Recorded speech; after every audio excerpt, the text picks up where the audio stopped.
Hello guys, तो कैसे हो आप सभी लोग। आइए आज हम लेके आए चैप्टर नंबर 5। इसका फर्स्ट वीडियो है, पार्ट 1 है। ओके, स्टार्ट करने जा रहे हैं हम chapter number 5, periodic classification of element. Chemistry का एक बहुत ही इंपॉर्टेंट चैप्टर है अगर आप आगे 11th क्लास में साइंस लेने वाले हो तो। ठीक है, बहुत इंपॉर्टेंट चैप्टर है इनऑर्गेनिक केमिस्ट्री का। ओके सो स्टार्ट करते हैं पीरियोडिक क्लासिफिकेशन ऑफ एलिमेंट। सबसे पहली चीज़ के नाम पे चलते हैं, periodic classification of element. Elements का क्लासिफिकेशन ये कहाँ से ध्यान में आया कि भाई एलिमेंट्स का ना क्लासिफिकेशन करना है, एलिमेंट्स को ना बांटना है। जैसे अगर मैं एक छोटा सा एग्जांपल लूँ, अगर हम किसी शॉप में जाते हैं, तो हम लोग पता है शॉप के अंदर क्या देखते हैं कि शॉप के अंदर ना हर एक चीज़ ना, जो शॉपकीपर होता है उसको हर एक चीज़ पता होती है उसने रखा कहाँ पे है। तो उनकी शॉप के अंदर क्या होता है, अलग अलग बॉक्स बने हुए होते हैं ना, अलग अलग बॉक्स बने होते हैं। सोप के लिए एक बॉक्स, ऑयल के लिए अलग बॉक्स बॉक्स है ना, शैम्पूज़ के लिए अलग, हर एक चीज़ के लिए अलग अलग बॉक्स होता है ना, होता है। रेफ्रिजरेटर उनका अलग होता है, रेफ्रिजरेटर के अंदर चीज़ें अलग होती है, सीक्वेंस वाइज मतलब लगे हुए होते हैं। तो वही चीज़ अगर ऐसा हो कि एक शॉप है, उसके अंदर ही सारी चीज़ें पड़ी हुई है, अब वो जो शॉपकीपर है वो ढूंढ रहा है निकाल के, अगर मेरे को कुछ चाहिए XYZ कुछ चीज़ें चाहिए और वो ढूंढ रहा है, वो हटा हटा के देख रहा है चीज़ों को कि कहाँ है, ऐसा नहीं होता ना। हमें हर एक चीज़ एकदम परफेक्ट जगह पे लगी हुई मिलती है। शॉपकीपर को पता होता है कौन सी चीज़ ख़त्म हो रही है, कौन सी ज़्यादा है, कौन सी बेचनी है, किस चीज़ की डिमांड ज़्यादा है, वही चीज़। तो पता है अपन लोग भी यही कर रहे थे। हम लोग एलिमेंट्स तो खोज रहे थे, साइंटिस्ट एलिमेंट तो खोज रहे थे, लेकिन एलिमेंट्स के बारे में अगर किसी थर्ड पर्सन को पढ़ना है, किसी सेकंड पर्सन को पढ़ना है ना, तो वो कैसे पढ़े। उसे एक एक करके एलिमेंट को उठाना पड़ेगा और वन बाय वन उसकी स्टडी करनी पड़ेगी। मतलब हमारे पास ना कोई चार्ट नहीं था जिसमें हम सारे एलिमेंट्स को इकट्ठा पढ़ सकें। अगर हमारे पास अगर 10 एलिमेंट है तो उन 10 के बारे में हमें एक एक करके उठाना पड़ेगा, हर एक चीज़ पढ़नी पड़ेगी उन 10 के बारे में, उनकी valency, valence electron, size, atomic number, number of electron, और लाइक उनकी ऑक्साइड्स, उनके हाइड्राइड्स, हर एक चीज़ हमें अलग अलग पढ़नी पड़ेगी। तो ये सिस्टम चल रहा था। तभी क्या हुआ, एक साइंटिस्ट आए, जिनका नाम था, सबसे पहले साइंटिस्ट थे वो, जिनका नाम था डॉबरीनर। डॉबरीना, उन्होंने क्या करा, उन्होंने ट्राइड दिया, उन्होंने कहा भाई अब ऐसा नहीं चलेगा, अब मैं क्या करूंगा, एलिमेंट्स को सीक्वेंस वाइज लगाऊंगा, मतलब एलिमेंट की ना एक क्लासिफिकेशन करूंगा, एलिमेंट्स को बांटूंगा और उनकी एक टेबल बनाऊंगा, ताकि जिससे क्या हो, हमारा स्टडी करना आसान हो जाए एलिमेंट्स को लेकर। तो ये पहले साइंटिस्ट थे जिन्होंने कहा कि भाई अब एलिमेंट्स की टेबल बनाई जाएगी, एलिमेंट्स को सीक्वेंस वाइज पढ़ा जाएगा। ओके, मैंने कहा ठीक है भाई, आओ भाई। डॉबरीना ने क्या कहा, डॉबलिन का एक छोटा सा नियम था, वो नियम ये था, ध्यान से सुनिएगा। ये बात चल रही है 1829 की। मैं आप लोगों को एक छोटी सी चीज़ बताता हूँ, NCERT के अंदर 1817 लिखा हुआ है। 1817 काफ़ी बुक आप देखोगे तो 1829 लिखा हुआ है, कंफ्यूज मत होना, ठीक है ना। 1829 1817 NCERT में लिखा हुआ है। और ये आए थे कब, जब ये 1829 चल रहा था तब 30 एलिमेंट थे। तब कितने एलिमेंट थे, 30। उस टाइम पे 30 खोजे गए थे। अभी हमारे पास 115 है, कई बुकों में 115 लिखा हुआ है, कई बुकों में 118 लिखा है, ठीक है, कई बुकों में 122 भी लिखा है, तो नो इशू अपन लोग एवरेज लेके चलते हैं 118। ओके, तो बात है 1829 की, छोटी सी कहानी है, ज़रा ध्यान सुनिएगा। 1829 में डॉबरीनर आए। डॉबरीनर उस टाइम पे 30 एलिमेंट थे अपने पास, कितने, 30, ठीक है। तो डॉबरीनर ने पता एक चीज़ बोली, डॉबरीनर ने कहा मैं ट्राइड निकालूंगा। मैंने कहा ये ट्राइड क्या होता है, ये ट्राइड क्या होता है। इसने अपने लॉ में बोला कि व्हेन एलिमेंट, आप लिखते मत रखिएगा साथ में, ठीक है, जब मैं बोल दूं कि लिखो तब आप पॉज करके लिखना स्टार्ट करिएगा। व्हेन एलिमेंट्स आर अरेंज्ड, मैं ऐसा रिपीट कर सकते हो, when elements are arranged in the order of, यहां पे एक बहुत इंपॉर्टेंट लाइन आने वाली है, order of increasing atomic masses, atomic masses, कहता है groups of 3 element, groups of 3 element. इसी को इसने बोला ट्रेड है ये, नोन एज ट्रेड, जिसे ट्राइड बोलते हैं आज, known as triad. Okay, having similar chemical properties, having similar chemical properties, having similar chemical properties, में जानता हूँ मेरी राइटिंग थोड़ी सी अजीब सी है, आर ऑब्टेन, ऑब्टेन। अब एक और इसने एक बहुत बेहतरीन चीज बोली कि the atomic mass of the, ये एटॉमिक मास एम है, तुम ऐसे मत लिखना, atomic mass of the middle element, atomic mass of the middle element of the triad being equal to the arithmetic mean, AM is arithmetic mean, मैं लिख देता हूं arithmetic mean of the other two element. बात क्या है, अब ध्यान से समझिएगा इसे, लिखा क्यों, बहुत इंपॉर्टेंट था लिखना। When elements are arranged into the order of increasing atomic mass, ये बहुत इंपॉर्टेंट लाइन है, इंक्रीजिंग एटॉमिक मास। जब एलिमेंट्स को इंक्रीजिंग एटॉमिक मास के बेसिस पे लगाया जाएगा, जब एलिमेंट्स को इंक्रीजिंग इन एटॉमिक मास के बेसिस पे लगाया जाएगा और तीन के ग्रुप में, तो जो बीच वाले का मास होगा उनकी केमिकल प्रॉपर्टीज भी सेम होंगी। जब बीच वाले का मास होगा वो अर्थमेटिक मीन होगा ऊपर वाले और नीचे वाले के। कैसे, एक ये टेबल है, इनने बोला मैं इस तरीके से ट्रायड बनाऊंगा कि भाई देखो 1 2 और ये 3, मैं क्या करूंगा कि एक ट्रायड बनाऊंगा इस तरीके से, मतलब 3 एलिमेंट का एक ग्रुप बनाऊंगा, ABC, 3 एलिमेंट्स का एक ग्रुप बनाऊंगा मैं। और उस ग्रुप की खासियत पता क्या होगी कि ना इंक्रीजिंग इन एटॉमिक मास पे मैं एलिमेंट्स को लगाऊंगा। इंक्रीजिंग इन एटॉमिक मास मतलब A का मास कम होगा, B का थोड़ा ज्यादा होगा, C का उससे ज्यादा होगा। Increasing in atomic mass, okay. तो उसके बाद इनने एक और चीज बोली कि इनकी जो केमिकल प्रॉपर्टीज होंगी वो भी सिमिलर होंगी, मतलब जैसे इनके ऑक्साइड्स वगैरह होंगे सबके सिमिलर होंगे, जैसे इनके हाइड्राइड्स होंगे सिमिलर होंगे, नेचर इनका बेसिक एसिडिक सब कुछ सिमिलर होगा। इनने यही चीज बोली कि प्रॉपर्टीज भी सिमिलर होंगी, chemical properties are obtained, similar chemical properties are obtained. Then इसका मैंने इससे पूछा कि मैंने कहा आगे और कुछ खासियत क्या होगी तेरे ट्रायड की खासियत क्या होगी। इनने कहा जो बीच वाले का मास होगा, मतलब एटॉमिक मास ऑफ B, इनने कहा वो अर्थमेटिक मीन है। अर्थमेटिक मीन 10वीं क्लास का 5वां चैप्टर मैथ्स का और AP पढ़ा है ना आप लोगों ने, A प्लस में C अपॉन में 2, वो अर्थमेटिक मीन होगा अदर 2 एलिमेंट का। इनने ये चीज़ बोली, ठीक है, इंपॉर्टेंट है, नोट करो। वीडियो को पॉज करके मैं पेज पलटा रहा हूँ। डॉबरीनर ने क्या कहा, मैं एक ट्रायड बनाऊंगा, 3 एलिमेंट का एक ग्रुप बनाऊंगा, उस तीनों में इंक्रीजिंग इन एटॉमिक मास पे एलिमेंट्स को सजाऊंगा और जो बीच वाले का मास होगा वो क्या होगा, अर्थमेटिक मीन होगा अदर 2 एलिमेंट का। ओके, नोट करो, रिलैक्स, नोट करो। तो गाइस आगे हुआ क्या, डॉबरीनर ने स्टार्ट करा करना। डॉबरीनर ने अपना पहला जो ट्रायड बनाया वो ये बनाया, ठीक है।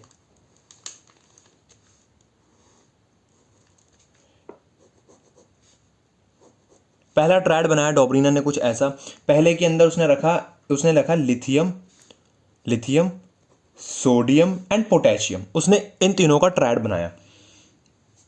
जैसा कि डॉबरीनर ने बोला था इनकी प्रॉपर्टीज भी सिमिलर होंगी, जी बिल्कुल इनकी प्रॉपर्टीज सिमिलर है। लिथियम सोडियम पोटेशियम तीनों की वैलेंसी 1 होती है, तीनों के वैलेंस इलेक्ट्रॉन 1 होते हैं। ओके, तो इनने कहा तुम सभी जानते हो लिथियम का मास कितना होता है, तुम सभी जानते हो लिथियम का मास कितना होता है 7, कितना होता है 7। तुम सभी जानते हो पोटेशियम का मास कितना होता है 39 पोटेशियम का मास होता है, आप लोगों को याद होना चाहिए ये 39 पोटेशियम का मास होता है। सोडियम का मास आप लोगों को पता है कितना होता है 23। लेकिन इनने कहा नहीं, ऐसे नहीं, कैसे निकालना है मैं तुम्हें बताता हूं। सोडियम का जो मास होगा, एटॉमिक मास ऑफ सोडियम क्या होगा, अर्थमेटिक मीन होगा लिथियम और पोटेशियम के मास का। लिथियम का मास कितना है 7 + 20 + 39 divide by 2, it will be 46 upon में 2 एंड 23। मैं कहा भाई साहब ये तो बहुत सही स्कीम है। डॉबरीनर ने जो बोला वो करके दिखा दिया। इनने कहा तीनों की प्रॉपर्टीज सेम होंगी, तीनों की केमिकल प्रॉपर्टीज सिमिलर होंगी, जी बिल्कुल सिमिलर है। तीनों इंक्रीजिंग एटॉमिक मास होंगे, देखो इसका 7 है, इसका इससे ज्यादा 23 है, इसका इससे ज्यादा है 39, इंक्रीजिंग में लगाया बंदे ने। इनने कहा कि जो बीच वाले का मास होगा वो अर्थमेटिक मीन भी होगा, भाई एग्जैक्ट बिल्कुल सही निकला। मैंने कहा और है तेरे पास, क्योंकि उस टाइम पे 30 एलिमेंट थे। मैंने कहा और एलिमेंट का तूने ऐसा कर रखा है, कहता बिल्कुल हल्के में ले रहे हो। अब देखो, ओके, जो सेकंड ट्रायड बनाया डॉबरीनर ने, वो सेकंड ट्रायड कुछ ऐसा बना, इसका बनाया।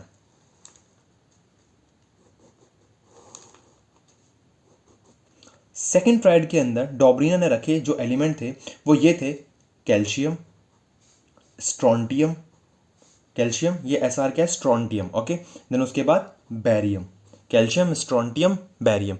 कैल्शियम का जो मास होता है गाइस वो होता है कितना 40, कैल्शियम का मास होता है 40। बैरियम का जो मास होता है वो कितना होता है 137। स्ट्रोंटियम का जो मास होता है वो होता है 88, कितना होता है 88। पता है इन तीनों की प्रॉपर्टीज भी सेम होती है, वैलेंसी भी इनकी 2 होती है, वैलेंस इलेक्ट्रॉन भी 2 होती है, मतलब कि क्या है इनकी प्रॉपर्टीज तो सिमिलर है ही। अब इनने कहा कि इंक्रीजिंग एटॉमिक मास पे लगाऊंगा, जी बिल्कुल लगा दिया। कहता है अब इसका तीसरा फंडा देखना था मेन, क्या कि अर्थमेटिक मीन होगा बीच वाला मास। तो इनने कहा atomic mass of strontium, atomic mass of strontium will be arithmetic mean of calcium, arithmetic mean of atomic mass of calcium and barium. What is atomic mass of calcium? 40 plus में 137 divide by 2 and it will be, कितना हो जाएगा ये जोड़, 7 इधर आया, 4 और 3 7 and 1, है ना, सही है ना, बिल्कुल 177 अपॉन में 2 और काटोगे इसे 8 8 और 88.5 आएगा ये, है ना, 2 8 16 और एक गया 2 8 16 और 0.5, है ना, तो 88.5। अब मैंने इससे कहा, मैंने कहा स्ट्रॉन्टियम का मास जो है वो 88 है और तेरा जो एटॉमिक मास आ रहा है स्ट्रॉन्टियम का वो 88.5 आ रहा है, तेरा जो एटॉमिक मास आ रहा है वो 88.5 आ रहा है और स्ट्रॉन्टियम का मास होता है 88। तो कहता है भाई, इनने पता क्या कहा, इनने कहा अप्रॉक्स चलता है, अप्रॉक्स चलता है। हमने मान लिया भाई, हमने मान लिया भाई, ठीक है। अब एक और चीज़, मैंने कहा और ट्रायड है तेरे पास, क्योंकि 30 एलिमेंट थे उस टाइम पे, तो इनने कहा बिल्कुल है मेरे पास और एलिमेंट। मैं कहा कौन है,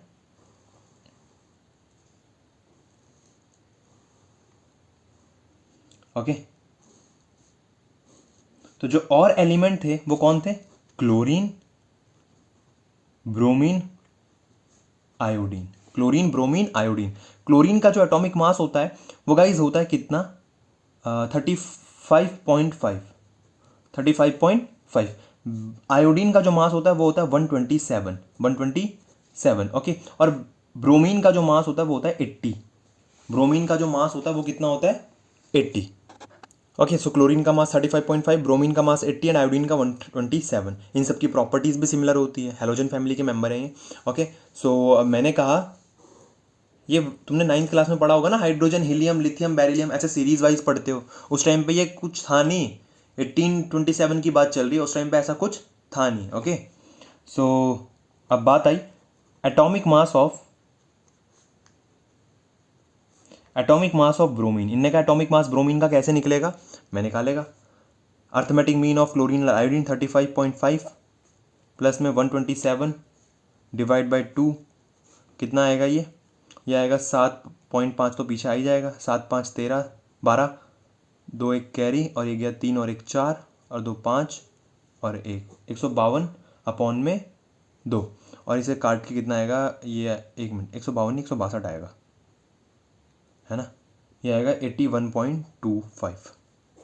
अब मैंने इससे कहा, मैंने कहा ब्रोमीन का मास तो 80 होता है, तेरा ब्रोमीन का मास तो 81.25 आ रहा है, लेकिन इनने क्या कहा, अप्रॉक्स चलता है, अप्रॉक्स चलता है, अप्रॉक्स चलता है।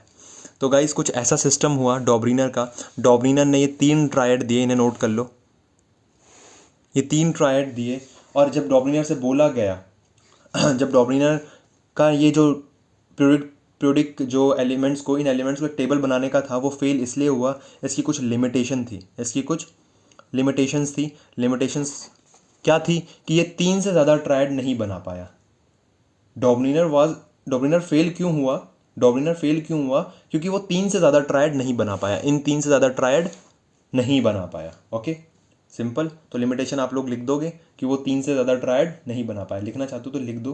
The limitation of Dobereiner classification was that it failed to arrange all the then known elements in the form of triad of elements having similar chemical properties। जिनकी सिमिलर केमिकल प्रॉपर्टीज थी उनका triad बनाने में वो fail हो गया, ठीक है, बहुत बढ़िया, ठीक है। तो यहाँ पे डॉब्रीनर पहला बंदा था जिसने स्टार्ट किया पीरियोडिक क्लासिफिकेशन करना, ओके, लेकिन ये बंदा फेल हुआ। इसके बाद अगला साइंटिस्ट आया, इसके बाद अगला साइंटिस्ट आया, आओ अगले साइंटिस्ट के बारे में पढ़ें,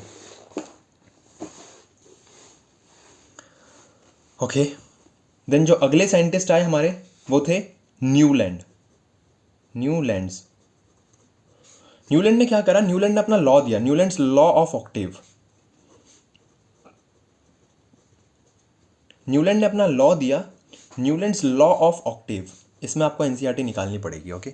Newlands law of Octave, okay, that's it, simple, बिल्कुल सिंपल, ओके। मैंने कहा न्यूलैंड क्या थे, ये टाइम की बात है, कब की, अप्रॉक्स 1864 की बात है, 1864 की बात है, ओके। और इस टाइम पे एलिमेंट्स कितने थे, 56 64, है ना, मैंने ऐसे याद किया यार, ये 13 की टेबल में, 13 की 14, 56 आता है, फिर 64 भी आता है। किसके टेबल में आता है? पता नहीं, छोड़ो। नहीं, इस तरीके से, हाँ, 6 6 और 5 और 4, इस तरीके से याद किया मैंने, ठीक है ना। 10वीं में याद किया था, अभी तक है। इधर पीछे वाला सिमिलर है और आगे वाला एक नीचे एक ज़्यादा ऊपर। ओके, ठीक है। ओके, 10th क्लास में इस्तेमाल किया था। ओके, छोड़ो। Newlands law of Octave. तो न्यूलैंड ने क्या करा, न्यूलैंड एक साइंटिस्ट था, म्यूजिशियन भी था, म्यूजिक का बहुत शौक था इनको। तो इन्होंने अपना एक लॉ दिया ऑक्टेव का। ऑक्ट का मतलब आप समझ ही गए होंगे। ऑक्ट का मतलब क्या होता है? 8। ऑक्ट का मतलब क्या होता है? 8। ओके, तो इन्होंने अपना एक लॉ दिया। इन्होंने अपने लॉ में कहा, मैं फटाफट से लिख देता हूँ वरना बहुत टाइम वेस्ट हो जाएगा आप लोगों का। या ओके, तो न्यूलैंड ने क्या बोला? न्यूलैंड ने कहा कि when elements are arranged in the order of increasing atomic mass. मैंने रेड पेन से इसलिए लिखा ताकि आप लोगों को इस लाइन पे ध्यान दो। इंक्रीजिंग एटॉमिक मास, डॉबरिनर ने भी यही बेस अपनाया था अपना, क्या? इंक्रीजिंग एटॉमिक मास। वो भी बढ़ते क्रम में मास के पीरियोडिक टेबल बना रहा था। तो न्यूलैंड ने भी क्या कहा कि when elements are arranged in the order of increasing atomic mass, जब एटॉमिक मास के इंक्रीजमेंट पे एलिमेंट्स को लगाया जाएगा तो जो प्रॉपर्टी होगी आठवें एलिमेंट की, जो प्रॉपर्टी होगी आठवें एलिमेंट की starting from the given element are the repetition, ध्यान दो, repetition of the properties of first element. जो आठवें एलिमेंट की प्रॉपर्टी होगी वही पहले एलिमेंट की प्रॉपर्टी का क्या होगा? रिपीटिशन होगा। अब कैसे? एक बार जरा ध्यान से देखना, है ना। रिपीटिशन का मतलब समझते हो ना, रिपीट होना। तो म्यूजिक का बहुत शौक था, तो इन्होंने क्या करा, कितने सुर होते हैं हमारे पास? 7। सा, रे, गा, मा, पा, धा, नी। सारे गामा पाधा नी, ये 7 सुर होते हैं अपने पास। तो इन्होंने कहा कि जो हमारे पास 7 सुर हैं, सारे गामा पा धा नी, अगर हम इन 7 सुरों पे एलिमेंट्स को लगाएं। अब एलिमेंट्स को कैसे लगाया? हाइड्रोजन। अब मेरी बात सुनो, नोबल गैसेस उस टाइम पे खोजी नहीं गई थी। नोबल गैस में कौन आता है? हीलियम आता है, नियन आता है, आर्गन आता है, क्रिप्टॉन आता है, जेनॉन आता है, रेनॉन आता है, ठीक है। नोबल गैसेस, नोबल गैसेस उस टाइम पे खोजी नहीं गई थी। ओके, तो नोबल गैस नहीं है। हाइड्रोजन के बाद हीलियम आता है, हीलियम उस टाइम पे नहीं खोजा गया था। क्यों नहीं खोजे गए थे? क्योंकि ये सारे नॉन रिएक्टिव हैं, इनके आउटर मोस्ट फुलफिल होते हैं, है ना। 2 8 8 8 8 सब में 8 8 फुलफिल होते हैं, तो ये किसी के साथ रिएक्ट कम करते हैं। तो रिएक्ट नहीं करेंगे तो साले मिलेंगे कहाँ से? तो हाइड्रोजन, हीलियम नहीं आएगा। हीलियम के बाद कौन आता है? Lithium, beryllium, boron, carbon, nitrogen, oxygen, then फिर फ्लोरीन, देन नियॉन नहीं आएगा। नियॉन के बाद sodium, magnesium, aluminium, silicon, phosphorus, sorry P आता है, फास्फोरस, सल्फर, क्लोरीन, आर्गन नहीं आएगा। आर्गन के बाद पोटेशियम, कैल्शियम। ओके गाइज, अपनी एनसीईआरटी की बुक में मेंडलीफ की पीरियोडिक टेबल खोल लो। अपनी एनसीईआरटी की बुक में मेंडलीफ की पीरियोडिक टेबल खोल लो। 84 82 ऐसी कुछ पेज नंबर होगा एनसीईआरटी के अंदर। ओके, मेंडलीफ की पीरियोडिक टेबल खोल लो। कैल्शियम के आगे भी बहुत सारे थे। कैल्शियम के आगे कौन था? ये थे, क्रिप्टन था, ये मैं रेड पेन से लिख देता हूँ, ठीक है। क्रिप्टन था, टाइटेनियम, मैंगनीज, आयरन था। उसके बाद यहाँ cobalt and nickel, then rubidium, SR, strontium, then यहाँ सीजियम एंड ये एलेंथेनॉइड, देन ZR। ओके, ये एलिमेंट्स थे, ये एलिमेंट थे उसके बाद भी, ठीक है। अब मेरी बात को ध्यान से सुनना, मैंने यहाँ कैल्शियम के आगे रेड पेन का इस्तेमाल क्यों किया। तो न्यूलैंड ने क्या बोला उसे आगे डिस्कस करते हैं, पहले मेन समझो न्यूलैंड ने बोला क्या। ओके, न्यूलैंड ने कहा कि when element are arranged in the order of increasing atomic mass. इनका इंक्रीजिंग एटॉमिक मास होता है, हाइड्रोजन का सबसे कम होता है, उसके बाद लिथियम थोड़ा ज़्यादा होता है, फिर ये थोड़ा और ज़्यादा, ठीक है। तो when the elements are arranged in the increasing atomic mass, जब एलिमेंट्स को अरेंज किया जाए इंक्रीजिंग इन एटॉमिक मास पे, तो the properties of eighth element, आठवें एलिमेंट की जो प्रॉपर्टी होगी वो रिपीटिशन होगी पहले एलिमेंट की प्रॉपर्टी की। कैसी? ध्यान से सुनना बात को। मान लो ये पहला एलिमेंट है, हाइड्रोजन को पहला मान लो, पहला गिनती कर लो, एक बार सुर को देखो, सा रे गा मा पा धा नी, नी के बाद क्या आता है वापिस? सा रे गा मा पा धा नी, सा, है ना। तो जो पहला सुर है वही तो आठवां है। तो वही चीज़ सुनो, हाइड्रोजन पहला, 1 2 3 4 5 6 7 और ये रहा आठवां, फ्लोरीन। तो देखो हाइड्रोजन और फ्लोरीन की प्रॉपर्टीज आपस में मिलती है। हाइड्रोजन के आउटर मोस्ट में एक इलेक्ट्रॉन होता है, फ्लोरीन को भी एक चाहिए होता है, मतलब एक चाहिए होता है। हाइड्रोजन को भी एक चाहिए, इसको भी एक चाहिए, इसकी भी वैलेंसी एक है, इसकी भी वैलेंसी एक है। देन अगर मैं यहाँ से करूँ बेरिलियम से, तो देखो बेरिलियम से करो, 1 2 3 4 5 6 7 8, मैग्नीशियम आठवां आ रहा है जस्ट नीचे ना। तो बेरिलियम और मैग्नीशियम की प्रॉपर्टीज आपस में मिलती है। बेरिलियम के भी आउटर मोस्ट में 2 इलेक्ट्रॉन होते हैं, इसके भी आउटर मोस्ट में 2 इलेक्ट्रॉन होते हैं, इसकी भी वैलेंसी 2 होती है, इसकी भी वैलेंसी 2 होती है। बात समझ में आ रही है? समझ में आ रही है ना बात? ये भी अपने 2 इलेक्ट्रॉन देगा, ये भी देगा। नाइट्रोजन से करके देख लो, 1 2 3 4 5 6 7 8 फॉस्फोरस, नाइट्रोजन और फॉस्फोरस इनकी प्रॉपर्टीज़ मिलती हैं आपस में। तो भाई कहीं ना इनका कहने का मतलब पता है क्या था कि अगर इंक्रीजिंग इन एटॉमिक मास पे लगाओगे ना और 7 तक गिनती करोगे तो उसके बाद जो आठवां एलिमेंट होगा उसकी प्रॉपर्टी पहले से मिलेगी। कहीं भी तुम पहला गिनती रखो और 8 तक जाओ, जो पहला और आठवां होगा उसकी प्रॉपर्टीज आपस में मिलेंगे, रिपीटिशन होगा प्रॉपर्टीज का। बहुत सही चल रहा था भाई, 56 एलिमेंट थे, लगा दिए बंदे ने, सजा दिए। क्या कर दिए? सजा दिए। लेकिन इसके बावजूद भी न्यूलैंड का जो लॉ था वो फेल हो गया। न्यूलैंड का जो लॉ था उसको फेल हो गया। क्यों? क्योंकि कुछ लिमिटेशन थी, कुछ कमियां थी। क्या क्या कमियां थी? सबसे पहली कमी, कैल्शियम के आगे इनका जो ये लॉ था ये काम नहीं कर रहा था। कैल्शियम के आगे जो इनका नियम था ये काम नहीं कर रहा था। कैल्शियम के आगे जो पहला एलिमेंट होगा उसकी 8वें के साथ प्रॉपर्टीज मैच नहीं कर रही थी। बात समझ में आ रही है? बोलो हाँ। तुम आलसी हो, निकम्मो, तुमने हाँ भी नहीं बोला। दोबारा बोलो, बात समझ में आ रही है तो बोलो हाँ। हाँ बिल्कुल आ रही है, हाँ बिल्कुल आ रही है। ओके, सो कैल्शियम तक क्या था? कैल्शियम के आगे इसकी प्रॉपर्टीज मैच नहीं कर रही थी। पहला ड्रॉबैक कैल्शियम के आगे प्रॉपर्टीज मैच नहीं कर रही थी। ओके, सो गाइस आपको पहला नियम समझ में आया? पहला लिमिटेशन। पहली कमी क्या थी? पहली कमी ये थी कि न्यूलैंड को लगा कि सिर्फ न्यूलैंड का लॉ सिर्फ कैल्शियम तक ही एप्लीकेबल था। सो एपोस्ट्रोफी इधर आएगा। Newlands law of Octave was applicable to the classification of elements up to calcium only। तो न्यूलैंड का जो नियम था ये सिर्फ कैल्शियम तक ही सीमित था। इसके बाद इसका दूसरा ड्रॉबैक भी था।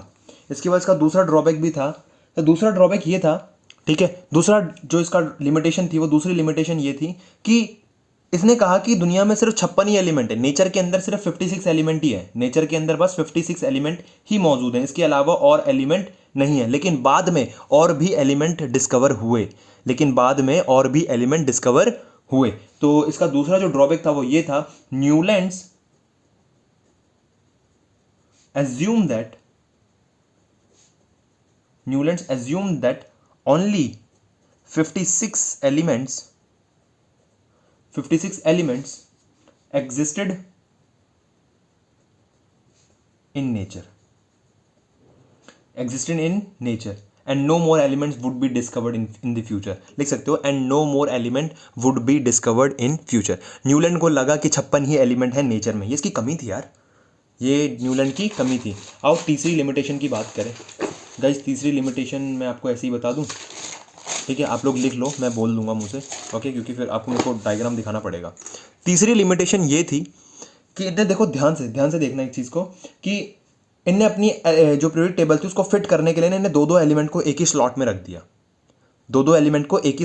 दिया। अरे भाई, अगर तुम बोल रहे हो कि इंक्रीजिंग एटॉमिक मास के बेसिस पर तुम पीरियोडिक टेबल को बना रहे हो, तो अपनी पीरियोडिक टेबल फिट करने के लिए न्यूलैंड ने क्या करा, दो एलिमेंट को एक ही स्लॉट में रख दिया, एक ही बॉक्स में। कोबाल्ट और निकल को साथ में रख दिया, सीजियम एंड लैंथेनियम को साथ में रख दिया।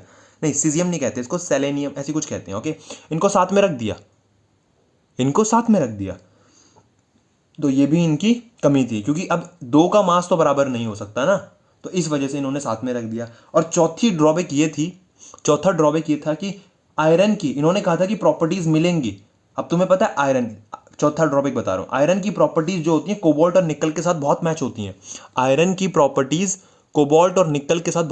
हैं। लेकिन इनको देखो कितना दूर रखा है, लास्ट में रख दिया। ये आगे वो 3 इडियट देखिए ना, वो भैया हमको आगे बैठा दिए, हमारे 2 दोस्त हैं उनको पीछे कर दिए, है ना, वही वाला सीन है। तो ये आयरन बहुत दूर है, कोबाल्ट एंड निकल बहुत, इन दोनों के बीच में बहुत गैप है, लेकिन इनकी प्रॉपर्टीज क्या होती हैं, मैच करती हैं। तो आप लोग लिख सकते हो, in order to fit elements into his table, Newlands put even 2 elements together in one slot. Newland put even 2 elements together in one slot. Calcium और निकल का एग्जांपल ले लेना। और चौथा क्या लिखोगे, iron element which is resembles cobalt and निकल element in properties was placed far away from these element. Iron जो था उसकी प्रॉपर्टीज कोबाल्ट निकल से मैच करती है, लेकिन उसको बहुत दूर रखा गया। ठीक है, ये 4 ड्रॉबैक थे।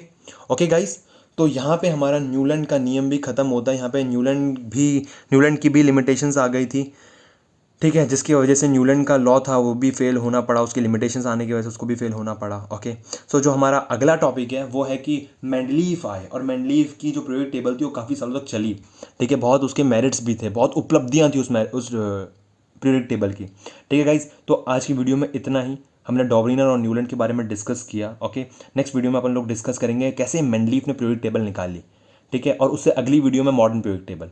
ओके, अगली वीडियो में देखेंगे क्या मेंडलीफ की जो पीरियोडिक टेबल थी क्या वो अभी तक चल रही है, या क्या ड्रॉबैक थे, क्या कोई लिमिटेशन थी उसमें, क्या कोई कमी थी, क्या कोई कमी पूरी करी गई। ओके, सो गाइज बस आज के लिए इतना ही। अगर कोई डाउट है तो आप लोग मेरे को मेल कर सकते हो, व्हाट्सएप कर सकते हो, कमेंट में पूछ सकते हो, कुछ भी कर सकते हो, और पसंद आए तो लाइक कर देना यार, पता है हौसला बढ़ जाता है हम लोगों का। Okay guys, okay, tata, bye bye.